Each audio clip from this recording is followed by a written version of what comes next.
I'm Carolyn Otley.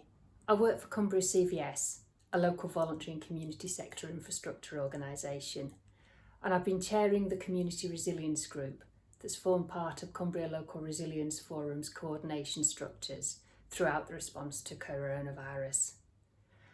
I was faced with the challenge of trying to find ways to connect the hundreds of new community groups and our existing voluntary and community sector organisations into those coordination structures. It wasn't a position I'd ever expected to find myself in, and it was certainly overwhelming at times. But fortunately, or maybe unfortunately, we've got lots of experience of previous disasters in Cumbria, and I've had fantastic support from across our public sector organisations.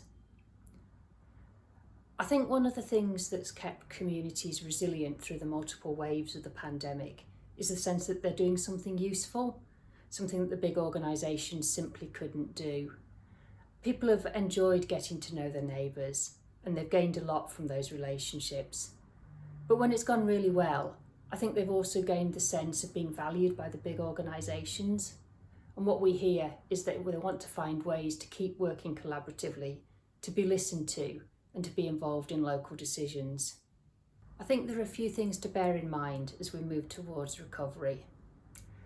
I often hear people talk about wanting to maintain the community action that's been such a strong part of the response to coronavirus, and we need to think about how we achieve that. It's easy to think that the community response just happened, and of course in one sense it did, but there are lots of things we can do as leaders to create the space in which it can thrive. I was surprised at how many people told us that they felt they needed permission to go and help their neighbours, to ask to help with simple things rather than to leave everything to the professionals. And we can make sure we remove some of the unnecessary bureaucracy that's crept in around that kind of informal help.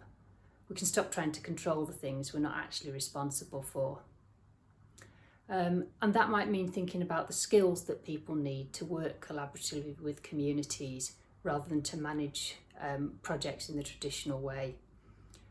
I think we also need to remember it's been a tough time, and it's been much tougher for some people than others.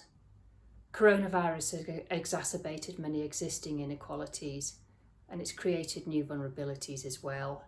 It's been much harder to live through the storm of the pandemic if you've been living in poverty. But it's also been tough if you've lost loved ones or if you've been working on the front line throughout the pandemic. It's going to take some people and some communities longer to recover than others. We need to bear all of that in mind as we move into recovery, but I suppose if I've got one key message, it's that we need to listen to our communities. We need to find ways to listen to what they're telling us about what they need and what they want their communities to look like as we start to move out of the pandemic, because they're going to know that far better than we do. What's kept me resilient? I think largely being able to escape outdoors. Cumbria has been a great place to live when you have to stay close to home.